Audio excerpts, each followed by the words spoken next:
버릴 것과 붙들 것을 정리해 주는 성령이라는 제목으로 하나님 말씀 증거하도록 하겠습니다. 이사야 40장은 내 백성을 위로하라부터 시작됩니다. 그 위로가 뭐라 그랬습니까? 등 두드려 주고 격려해 주는 것, 그건 인간적인 위로고, 하나님의 위로는 하나님을 보라, 이게 위로예요. 그래서 하나님을 보라 계속 강조하고 있다라는 것입니다. 하나님을 보면 어떤 일이 벌어지느냐? 하나님의 기운, 그러니까 성령을 보내주시거든요. 그래서 7절의 핵심이죠. 풀은 마르고 꽃은 시들면 여호와의 기운이 그 위에 붐이라. 그래서 이제 복음이 시작되는데, 복음이 하는 일이 뭐냐면 성령을 보내주셔서 바람이 불기 시작하는데, 우리가 꽃과 풀과 같이 말라져야 될 것, 시들어져야 될 것들은 다 마르고 시들게 만들어 버리고, 살려야 될 것들은 살린다. 그래서 이사야 40장은 예수님이 하는 역할, 복음이 하는 역할이 그거라는 거예요. 죽이는 것과 살리는 것을 동시에 한다. 그걸 붙들어야 된다는 것입니다. 그래서 로마서 8장 13절 보니까 육신대로 살면 죽는다. 뭐 인정하시죠? 육신대로 살면 죽는다는 거예요. 그러나 영으로서 성령의 바람이 불어서 몸의 행실을 죽이면 살리니. 그러니까 중요한 게 뭐예요? 먼저 죽이는 것부터 철저히 하고 살아나는 것은 그 다음 문제라는 것입니다. 우리도 시혜 목사님 같이 지금 대장암 4기라 그러면 그때 뭐 살찌고 근육 만들고 그게 중요한 게 아니겠죠. 이게 죽여야 될 암세포부터 죽여야 되는 거 아닙니까? 그죠? 이렇게 없애는 거 먼저 없애고, 그러고 난 다음에 건강해지기 위해서 근육도 만들어야 되고, 뭐 단백질도 먹고 운동도 하고 그래야 되지 않겠어요? 우리 영적으로도 마찬가지라는 것입니다. 성령의 바람이 불면은 제거해야 될 것들을 먼저 제거하게 만드는 역사를 벌이신다는 거예요. 그리고 살려야 될 것들을 또 살려주신다. 후반부는 그 얘기겠죠. 전반부는 죽이는 거고. 첫 번째, 성령의 바람이 불 때 제거해야 될 것 중에, 이걸 한마디로 말할 때 우상을 제거하라는 거예요. 우상이 사라져야 된다. 그래서 18절 같은 데 보면은 너희 하나님을 누구와 같다 하겠으며 무슨 형상을 그에게 비기겠느냐. 그 이름 비길 데가 없네. 우리 찬양도 하잖아요. 우상으로 비겨질 수 있는 게 아니다. 25절 보니까 너희가 나를 누구에게 비교하며 나를 그와 동등하게 하겠느냐.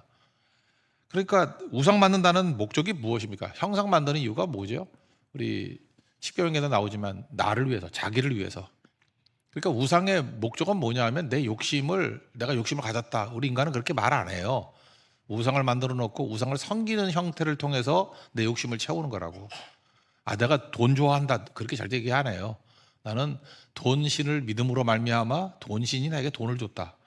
나는 내가 음란할 리가 있나, 그죠? 나는 음란한 신을 예배하는 걸 통해서 그냥 예배라 그래요. 그 음란함을 행한다. 뭐 이런 식이죠. 매사가. 그래서 그게 우상이라는 것입니다. 그래서 우상은 목적이 자기를 위하여. 그래서 우상 중에 제일 큰 우상은 나를 죽이는 거예요. 자아가 죽는 거. 그래서 성령의 바람이 한번 불게 되면 내 교만, 내 자아, 내 욕심, 내 주장함, 뭐 이런 것들이 다 말라지게 되고 죽게 된다는 것입니다. 그게 우상 제거인데, 여기는 이제 형상에 관한 얘기들이 나오잖아요. 18절, 19절, 20절 보니까 부자들은 금과 은으로 우상을 만들고 가난한 사람들은 뭐 나무로 만들지만 다 똑같은 얘기다. 그런 얘기죠. 근데 한번 생각해 보세요. 우리가 요즘에 우리 크리스찬들 가운데 뭐 돌멩이로 뭐 만들고 그런 거 있나요? 뭐 있긴 있겠지, 몇 명. 뭐 이렇게 가방에도 뭐 대롱대롱 매달고 다니는데 그 내가 볼 때 구상 같아 그거. 그죠? 뭐 이상한 거. 그만 매달고 다녀요. 그거 좋은 것도 아니야. 웅찬이 그 잠깐 매달고 다니지 마. 그 어떤 자매가 줬다 그러는데 그 우상이잖아, 그죠? 그거 매달고 다니지 말고. 그거 되게 중요한 거거든요. 근데 그렇게 하는 사람 몇 명 없잖아요. 뭐 박웅찬 뭐 한둘밖에 없지. 누가 그거 매달고 다니겠어요? 또 이렇게 돌 만들어 놓고 나무 만들어 놓고 절하고 그러는 거는 확 줄었죠. 요즘엔 부적 붙이고 다니는 사람도 뭐 몇 명 없는 것 같아요. 확 줄었죠. 믿는 사람 가운데 거의 없잖아요. 그럼 우리가 우상 숭배를 하지 않느냐? 그렇지 않다는 것입니다. 돌로 만든 우상, 나무로 만든 우상은 없지만 마음으로 만든 우상이 있다라는 거, 이게 굉장히 중요한 개념입니다. 우리 크리스천들 우상 숭배 안 하는 것 같죠. 이 계명 다 어기고 있어요. 우상 만들고 있다고. 어떻게 우상을 만들고 있느냐 하면은 내가 만든 신, 그게 있다고요. 그래서 하나님, 그러면 여러분들 지금도 그래요. 요즘에 성도들 보면은 이렇게 하나님 말씀을 쭉 들어요. 듣다가 뭐 자기 뜻에 맞아. 그러면 그냥 가만히 있어. 자기 뜻에 수틀려. 그러면 속으로 막 분노가 올라오고 저거 틀렸다 그러고 막 딴지대. 딴짓하면서 막 찾아보고 딴 얘기 뭐 있나 하고, 뭐 심지어 일어나서 나가버린 사람도 있고. 그래요. 그게 바로 뭐예요? 우상이에요, 우상. 뭐냐면 내가 만든 신이거든. 내가 만든 하나님이 이런 건데 왜 다른 신을 선포해? 그러면 이게 화가 나는 거죠. 그게 우상 숭배라는 것입니다. 그러니까 이런 거죠. 하나님은 사랑이다. 아멘. 하나님은 나의 모든 아픔들을 이해해 주시고 감싸 주신다. 아멘. 작은 신음에도 응답하실 하나님이다. 맞죠? 근데 주님이 명령하시고 주님께서 버리라 그러는 거 버리고 하나님 말씀이 우리에게 죄악과 충돌하게 만드는 것들이 있지 않습니까? 나는 아무런 의도 없고 화가 나는 거죠. 내가 생각하는 하나님은 그런 하나님일 리가 없어요. 또 어떤 사람은 그래요. 지옥이 없대. 지옥을 만들어놓고 하나님은 잔인하지 않대. 성경 어디 그런 얘기하나? 자기가 만든 신이죠. 그런 걸 뭐라 그래요? 우상 숭배. 그래서 그 우상 숭배 내용에는 교만함이 있죠. 하나님보다 내가 더 우월하다는 거죠. 내가 맞다라는 거죠. 그래서 우상을 깬다는 건 무엇입니까? 그러니까 성경 그대로 믿는 겁니다. 하나님 말씀이 여러분들 다 이해 납득 공감이 됩니까? 아니 이해 납득 공감이 다 되면 내가 하나님 위에 있는 거지. 어떤 부분은 이해 못할 게 되게 많아요. 제가 그래요. 기독교의 근본 진리가 7가지가 있는데 7가지 중에 제가 볼 때 그거 속된 말로 영업에 도움이 안 되는 것들 되게 많아요. 영업에 도움이 안 되는 거. 그죠? 삼위일체 하나님. 이거 여러분 이해돼요? 저도 설교를 하지만 이거 이해해서 하는 거 아니야. 선포하는 거지. 하드게 도움이 안 돼. 그리고 동정녀 탄생. 그거 없다고 우리가 뭐 믿는데 구원에 뭐 문제 있어요? 없지요. 근데 왜 그런 것들이 7가지 진리에 들어가 있죠? 여러분들 그 납득이 잘 안 되잖아. 그죠? 어떻게 처녀가 애를 낳아? 뭐 성령을 잉태했다 그러는데 그게 뭐지? 뭐 이러잖아요. 굳이 말한다 그러면 성경은 이렇게 얘기합니다. 사실이니까. 우리 이해에 호소하는 거 아니에요. 이해 납득 공감이 된다 그러면 이거 빼고 해야지. 만약에 이 기독교가 인간이 만든 거라 그러면은 뭐하러 이렇게 영업에 도움이 안 되는 걸 다 집어넣고 힘들게 만드나? 여러분 이단들 한번 보세요. 딱 믿기 좋게 딱 각이 져 있고 재단이 딱딱 돼 있어. 그래서 합리적이에요. 제가 그 통일교 뭐 원리 강로 이런 거 보면서도 이건 인간이 만들었다. 딱 보니까 인간이 만들었어. 우리가 만들었던 철학 세계하고 신앙 세계가 딱 맞아 그게. 그죠? 우리 궁금한 걸 다 대답해 줘요. 그래 가짜지. 제가 불교 공격하는 거 알지만 제가 팔정도 한동안 내가 불교 방송 빠졌었어요. 엄청 봤다고. 나 개종할 뻔해서 불교에 빠져가지고. 근데 너무너무 깊이 빠졌었는데 내가 불교 공부 많이 했다고요. 그런데 그때 깨달았던 게 뭐냐 하면은 너무 틀에 딱딱 맞는 거야. 그래서 제가 그때 느꼈던 게 뭐냐. 이해가 다 되는 거예요. 너무 내가 이래 득도 하겠더라니까. 다 깨닫게 돼요. 그래서 깜짝 놀랐어요. 이건 인간이 만든 거다. 왜냐 인간의 뇌 구조하고 똑같아요. 인간이 만들어낼 수 있는 거 똑같아.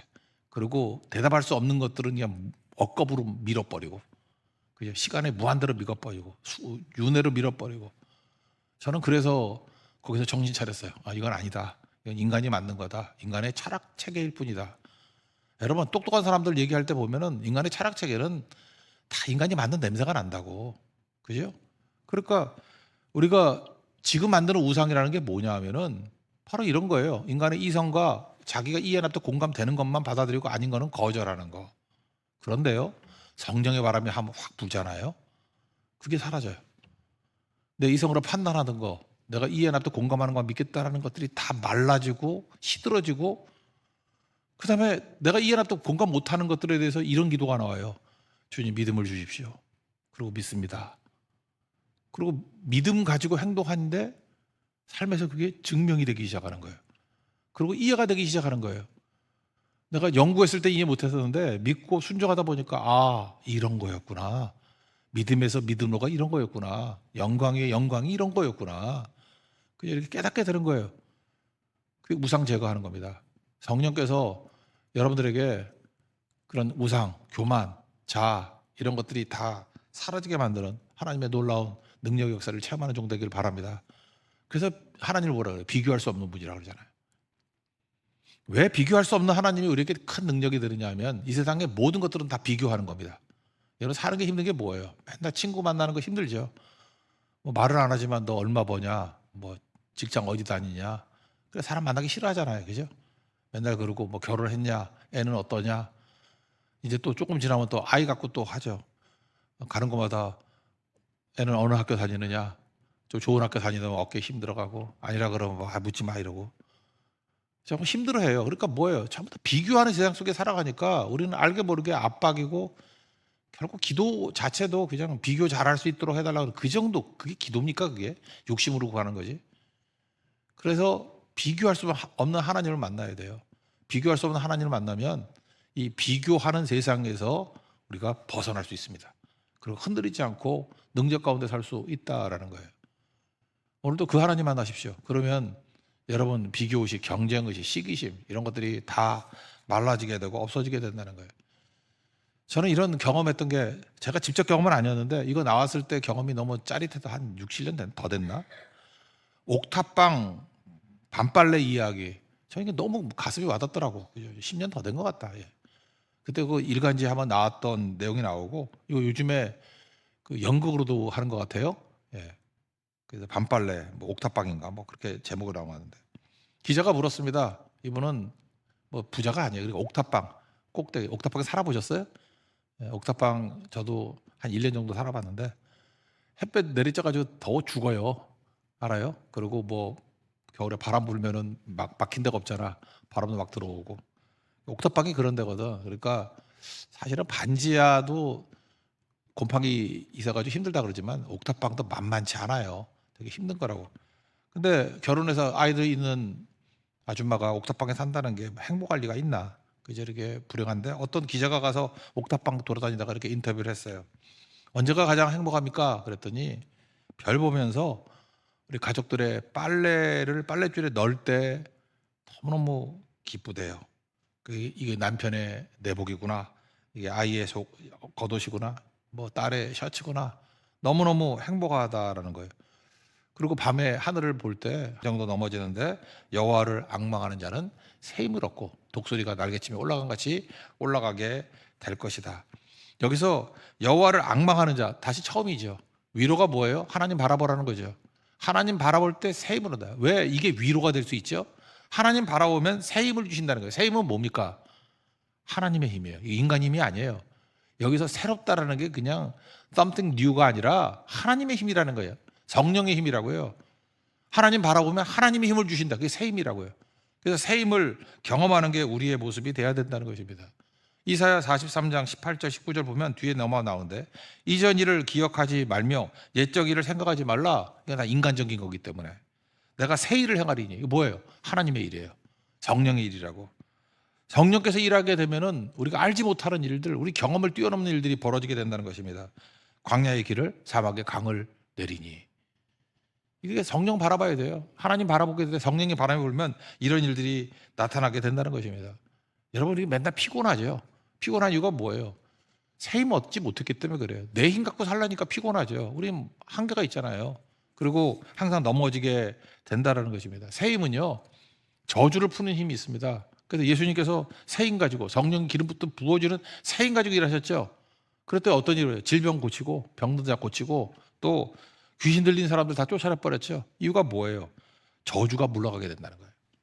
여러분 우리 인생 가운데도 저주가 있습니다. 마귀가 역사하는 거거든요. 여기저기 저주가 있어요. 그거 이길 수 있는 새 힘 얻어야 돼. 새 힘. 성령 충만함 받으면 성령의 바람이 불면 이런 저주의 세력이 다 날아가게 된다는 것입니다. 사도행전이 다 바로 그런 얘기 아니에요? 마가복음 마지막 16장 17절 18절 그 뒷부분에 보면 성령의 바람이 불면 어떤 일이 새 힘 얻으면 내 이름으로 귀신 쫓아내며 새 방언 말하며 뱀을 집어올리고 무슨 독을 마실지라도 해를 받지 아니하며 병든 사람의 손을 얹은 적 나으리라. 무슨 얘기예요? 저주가 물러났다는 거죠. 이게 새 힘입니다. 새 힘. 그래서 성령의 바람이 불어야 된다는 거예요. 그래서 우리 옛사람이 다 죽고 말라 없어져야 되고 또 하나는 새 힘 얻게 된다. 새 힘어들이 주를 바라보게 될 때 새 힘 계속 얻게 된다는 것입니다. 이 새 힘은 뭐예요? 내 실력이 아닙니다. 이건 하나님의 실력이에요. 그래서 성교, 교회는 성교하잖아요. 성교를 내 힘으로 해가지고 성공한 예가 없어요. 맨날 사람들 돈 모으고 사람 모으고 힘 모아가지고 한번 해보자. 그럼 다 깨져요. 이건 새 힘으로 해야 됩니다. 성령께서 보내주는 사람, 성령이 지원해주는 능력, 그 성령이 가라하는 곳으로 갔을 때 그때 승리하게 된다는 거예요. 그래서 기도가 충분하지 않으면 성교는 백전백패입니다. 왜요? 이건 인간의 힘으로 하는 거 아니거든요. 새 힘으로 하는 거라고요. 여러분의 남은 사역들이 남은 인생이 하나님이 주시는 새 힘으로 하는 인생 되기를 바랍니다. 새 힘. 그러기 위해서 다 내려놓을 필요성도 있어요. 그거 너무 중요한 거죠. 저는 새 힘 그러면은 하나님이 주신 힘이라고 생각하는데 인간의 힘이 가장 없을 사람 하면 닉 부이치치 생각나십니까? 태어났더니 팔다리가 없어요. 팔다리가 없다고. 근데 그 아버지가 난 훈련하거든. 난 닉 부이치지 볼 때마다 약간 열등감이 생기면 안 되는데. 수영 되게 잘해요. 근데 아버지가 18개월 되는데 한 1년 반 됐을 때 과잉 보호하지 않고 얘 수영시켜야 되겠다 물에 집어넣었대요. 근데 그렇잖아요, 사람이. 우리는 뭐 팔다리가 있으니까 이게 부력이 좀 덜 생기겠죠. 근데 얘는 팔다리가 없으니까 폐가 몸무게 80%가 됐대, 어렸을 때. 그러니까 닉 부이치치는 물에 뜨는 거예요.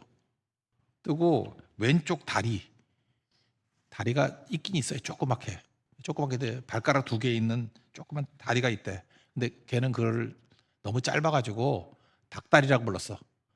치킨 드럼스틱 그러니까 드럼 치는데 막대기 있죠. 그러니까 뭐라 치킨 드럼스틱 그러니까 뭐 닭다리지 뭐. 그죠? 그걸 닭다리라 불렀다고. 닉 부이치치가 수영을 어떻게 하느냐?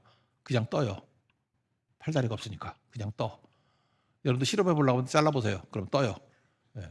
팔다리 있기 때문에 좀 가라앉는 거. 그냥 가만히 있어도 뜨잖아. 근데 팔다리가 없으면 더 잘 뜨겠죠. 폐의 양이 커지니까 떠요. 근데 그 마지막 그걸 추진력으로 그 닭다리를 추진력으로 앞으로 가는 거예요. 여러분 그 영상 한번 보세요. 닉 부이치 수영하는 모습 진짜 가요. 굉장히 빨리 가. 보세요. 이겨내잖아요. 거기서 끝난 게 아니라고요. 수영 잘하지, 서핑 잘하지, 스쿠버 다이빙 막 하지. 그 어떻게 들어가냐? 무거운 거 들고 또 들어가는 것도 하는 거 배웠어. 그러니까 못할 게 없잖아요. 한계를 뛰어넘는 거죠. 닉 부이치치가 했던 얘기 중에 중요한 얘기가 뭐냐? 바닥의 힘이에요. 여러분 보통 이렇게 수영장 같은 데 가면 한 170, 180? 제 키가 181인데 180 정도 되는데 빠져 죽는 사람도 있다고. 어떻게 180에 빠져 죽지?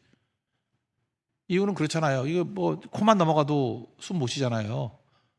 그래서 안 빠지려고 바둥바둥 되면 힘 빠져서 죽는 거예요. 그래서 혹시라도 수영 못 하시는 분들이요.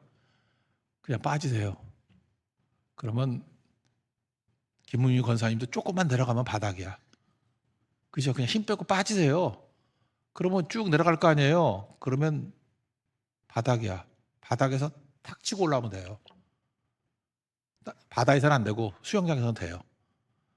근데 대부분 어떤 때는 보면은 한 1m 20밖에 안 되는데 어린아이가 막 익사해 있고 그런 경우 있다고. 애들 많이 놀고 있을 때 모르고. 이거 뭐냐, 안 빠지려고 하는 애들이 다 익사하는 거예요. 맡겨버리는 겁니다. 우리 인생도 마찬가지예요. 하나님께서 우리에게 뭘 체험하기를 원하냐. 닉 부이치치 얘기해요. 바닥을 체험하기를 원한다. 바닥은 딱딱해요. 거기 힘이 있다가 바닥의 힘으로 치고 올라오게 될 때 두려움이 없대요. 다 이기게 된대요. 그래서 닉 부이치치는 바닥의 힘을 독수리의 날개치며 올라감, 그걸로 비유했어요. 나는 독수리가 날개치고 올라가는 것들을 많이 경험할 수 없는데 나는 그것과 거의 동일한 능력을 바닥의 힘에서 경험한다. 바닥을 탁 치고 올라갈 때 그때 올라가는 그 능력, 그게 소어링이라 그러죠. 하늘을 비상한다는 거. 그죠? 소어링 파워, 소어링 웍, 그런 것들을 보게 된다고. 솟구쳐 오르는 힘. 하나님의 성령께서는 우리에게 필요할 때는 솟구쳐 오르는 소어링 웍, 그죠? 날아오르는 사역에 우리를 부르실 때가 있습니다. 어떤 때는 위더링 웍, 우리 스펄전 설교라고 그랬죠. 시들게 하는 사역이 있고요. 어떤 때는 솟아오르게 만드는 사역이 있다는 것입니다. 그러므로 성령의 바람이 불면 내 인생 분별력이 없잖아요. 우리가 버려야 될 것, 제거해야 될 것들은 다 제거해 주시고 강화시키고 더 힘차게 만들 것들은 힘차게 만들어 주신다는 것입니다. 그래서 교회는 성령의 바람이 불어야 됩니다. 그래서 우리 성도의 가정에는 성령의 바람이 불어야 됩니다. 그리고 여러분 인생에 성령의 바람이 불어야 됩니다. 그리고 주님께서 깨끗하게 인생을 정리해 주십니다. 버릴 것과 붙들 것. 그 제대로 붙들고 승리하는 하나님의 거룩한 종 되기를 축원합니다.